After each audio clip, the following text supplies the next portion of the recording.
The movie opens with Jerry Lane, a former United Nations investigator, who has left behind a life of danger to enjoy a peaceful existence with his wife, Karen, and their two daughters, Connie and Rachel. Jerry's world revolves entirely around his family, and on Rachel's birthday, the four set out to enjoy what should have been a cheerful morning. However, Philadelphia feels unsettlingly different that day. Streets are clogged with traffic, helicopters hover ominously overhead, and a sense of panic grips the city. People sprint frantically, as if fleeing from an unseen terror. Confused, Jerry turns on the radio and learns from news reports that a mysterious outbreak, reminiscent of rabies, is spreading across the globe through bites, leaving devastation in dozens of countries. Before Jerry can fully grasp the danger, police vehicles rush past with blaring sirens. He steps out to assess the chaos, but a massive explosion suddenly erupts, throwing the street into complete mayhem. A police officer urges Jerry to return to his car, and just as he does, a runaway truck barrels through, crushing the officer and smashing into vehicles. Thinking fast, Jerry follows the truck for cover, but when it collides and overturns at an intersection, he must swerve, and their car is hit by two others. Thankfully, the airbags protect his family from serious harm. As Jerry and Karen help their daughters out of the wreck, they witness a horrifying sight. A woman, snarling like a feral animal, leaps onto a car windshield, shattering the glass with her head before sinking her teeth into the driver. Within moments, the victim convulses and transforms into one of the infected, his humanity obliterated. Around them, the infected spread chaos, biting others and turning them into mindless predators in a matter of seconds. Realizing the peril, Jerry rushes his family onto a nearby military bus, narrowly escaping the collapsing city. Soon after, Jerry receives a call from Thierry, an old friend and now United Nations Secretary General. Thierry, shaken and barely alive himself, admits he does not fully understand the outbreak. "We need you," he tells Jerry, instructing him to reach a designated pickup point where a helicopter will arrive. Armed and determined, Jerry leads his family to the apartment building, but their arrival is met with terror. A man falls violently from above, only to rise moments later, unharmed, and charge at them with supernatural speed. Jerry reacts instantly, shooting him in the head, but the gunfire draws more of the infected. They swarm the building, forcing Jerry to push his family inside and race up the stairwell, knocking down obstacles to slow their pursuers, while the creatures climb and leap with unnerving agility. At last, Jerry, Karen, and the children reach the rooftop, where Thierry's rescue team awaits. As the helicopter descends, infected hurl themselves from the building, driven by instinct rather than fear, clawing at anything in reach. Soldiers hold them off just long enough for Jerry's family to scramble aboard, and the helicopter lifts them to safety. Their refuge is a United Nations command ship stationed 200 miles offshore, far from the infected cities. There, Jerry reunites with Thierry, who ensures that Karen and the girls are safely in a cabin before pulling Jerry aside. With a grim expression, Thierry delivers the chilling truth: the president is dead, government officials are missing, and no nation has been spared. Scientists suspect an unprecedented virus, now called the zombie virus, is responsible. Thierry recalls a cryptic email from a South Korean military base mentioning the word zombie, but all communication ceased shortly afterward.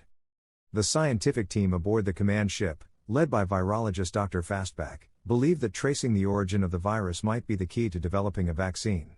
Once again, Jerry Lane faced a moment that would define his life, not just for his family, but for the survival of all humanity. A U.S. Navy captain approached him with a mix of urgency and authority. "Thierry told me about you," he said. "Your experience and judgment are invaluable." There was both hope and command in his tone. While Dr. Fastback was being sent to South Korea, the captain added, "I doubt he'll survive even a single night there. I want you to accompany him." Jerry refused immediately, his eyes betraying his fear for his family. "I can't leave my wife and children in this chaos," he said. The captain's expression hardened. "Only those who can contribute to this fight may stay. If you don't go, you and your family will be sent to a refugee camp."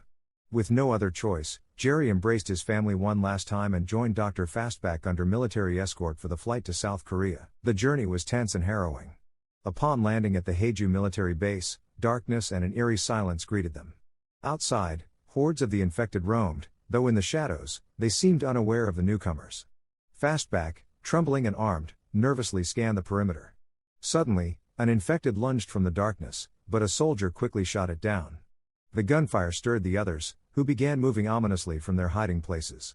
In a panic, Fastback ran toward the plane, slipped, and accidentally discharged his weapon, meeting a swift, tragic end. Another military unit quickly ushered Jerry into a secure bunker. Inside, Jerry asked the base captain if the infected were attracted to sound. The captain nodded grimly. Yes. Bullets don't stop them. Fire is the only effective method. Jerry explained that he had come to investigate the cryptic email that mentioned the word zombie. The captain led him to a room filled with burned corpses. When we arrived, the captain said, a doctor had been restrained in a bed. He bit everyone around him. They became infected, and we had no choice but to burn them. Jerry asked who had bitten the doctor. The captain explained that the doctor had been sent to a village to assess a soldier found in an unusual state, his mouth coated in black fluid. That soldier likely infected the doctor upon his return. Jerry then inquired about the colonel who had provided the information. The captain pointed to one of the charred corpses. Only the colonel's fingers remained, twitching even in death. Nearby, Jerry noticed a limping soldier. Was he bitten too? He asked. The captain laughed. No. He survived a pre-existing condition. Luck kept him untouched among the infected. In the bunker, they encountered another extraordinary figure, a prisoner muttering to himself. A CIA agent captured for illegal arms dealings, he had removed all his teeth. North Korea had implemented this extreme measure to prevent bites, extracting the teeth of 23 million people overnight. Jerry was stunned. This is madness, he said. The agent replied coldly, we are not the crazy ones, those waiting outside are. Israel had taken extreme measures to protect its population, surrounding the entire country with fortified walls that had taken centuries to complete. Jerry asked the CIA agent, then why was the wall only finished this week? The agent replied simply, a man named Ergun in Jerusalem holds the answers to your questions. Wasting no time, Jerry instructed his team, prepare the plane. We're heading to Jerusalem. Reaching it, however, proved far from simple. Outside the bunker, a massive crowd of infected had gathered. The captain devised a plan. Jerry and the pilot would leave silently on bicycles to avoid attracting attention. But as fate would have it, the pilot's clothing caught on a fence, creating a commotion that drew the infected. They surged toward the pair, and just as an infected lunged at Jerry, the captain arrived, taking it down. Finally reaching the plane, Jerry and the pilot prepared for departure, but the captain had succumbed to infection. Before fully turning, he took his own life, ensuring that Jerry could continue the mission to Jerusalem. Upon arrival, the Israeli army escorted Jerry to Officer Ergun. Jerry wasted no time, asking, how did you know about the virus in advance? Ergun explained that they had received a cryptic message from India mentioning the word monster, which they interpreted as a warning about zombies. Acting decisively, Ergun had overruled the doubts of 9 other experts, and that single, bold decision had kept the country safe until now. Jerry pressed further, asking if the virus had originated in India. Ergun shook his head gravely.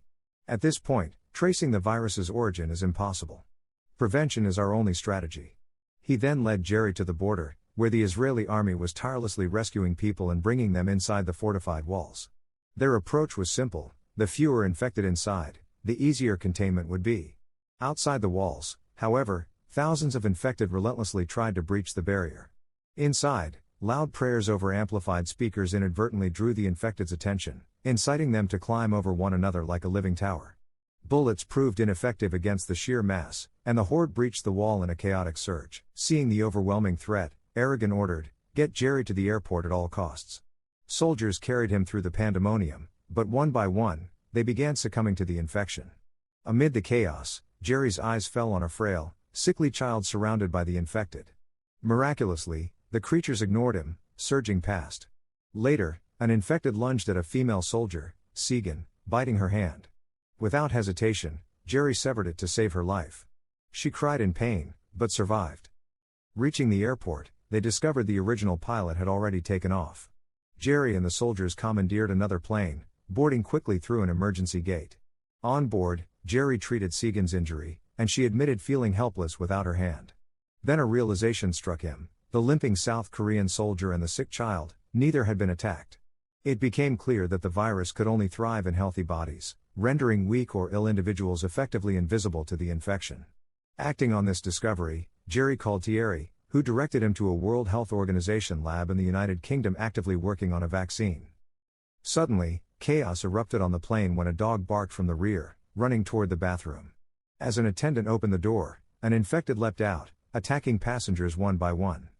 Panic spread quickly through the cabin as the virus began to take hold. Jerry instructed everyone to remain silent, but a falling bag drew the infected's attention. Thinking fast, he grabbed a grenade lying near his seat and hurled it out the plane window. The resulting explosion tore a massive hole in the fuselage, sending the infected hurtling into the sky. The plane spiraled out of control, crashing into a dense forest. The impact killed everyone on board except Jerry and Segan. Jerry sustained a severe abdominal injury from a metal shard, and with great effort, Segan carried him to a nearby VU research facility. Meanwhile, back on the Navy command ship, the captain repeatedly tried to contact Jerry. Receiving no response, they assumed he was dead and evacuated his family to a refugee camp for safety. Jerry awoke 3 days later, strapped to a stretcher in a World Health Organization facility. His wounds had been treated, and 2 senior researchers came to meet him. Immediately, he asked to speak with Thierry. Over the phone, he learned that the captain had moved his family to a refugee camp, and though relieved that they were alive, the news left him emotionally shattered. Segan, who had stayed by his side, confirmed she was unharmed as well. When asked why he had come to the facility, Jerry revealed his startling theory: the virus targeted only healthy bodies, ignoring those who were sick or weak. If humans could artificially make themselves appear ill, they could effectively become invisible to the infected. Though it was not a cure, it was a clever deception that could save countless lives. Initially met with skepticism, the doctors soon realized the potential of his idea. To test it, someone would need to deliberately expose themselves to the infected.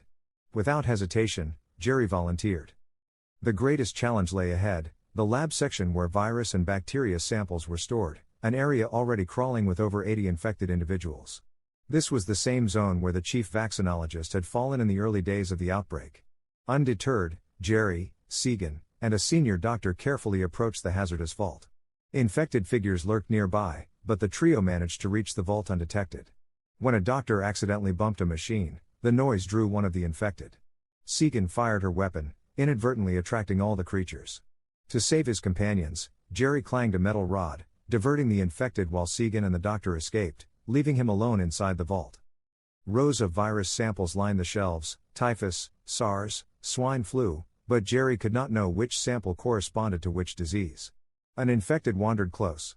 Summoning his courage, he selected a sample and injected himself, uncertain of its effects. Moments passed with no reaction. Then, he opened the vault door. The infected lunged but suddenly stopped, ignoring him completely. Jerry's theory had been proven: the virus could not perceive weakened or artificially sickened bodies. Stepping out safely, he knocked over a vending machine, drawing dozens of infected toward the noise, yet none attacked him.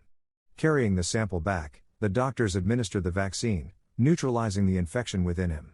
Humanity now had a weapon, a disease that could be transformed into a shield. Jerry returned with Segan to his family.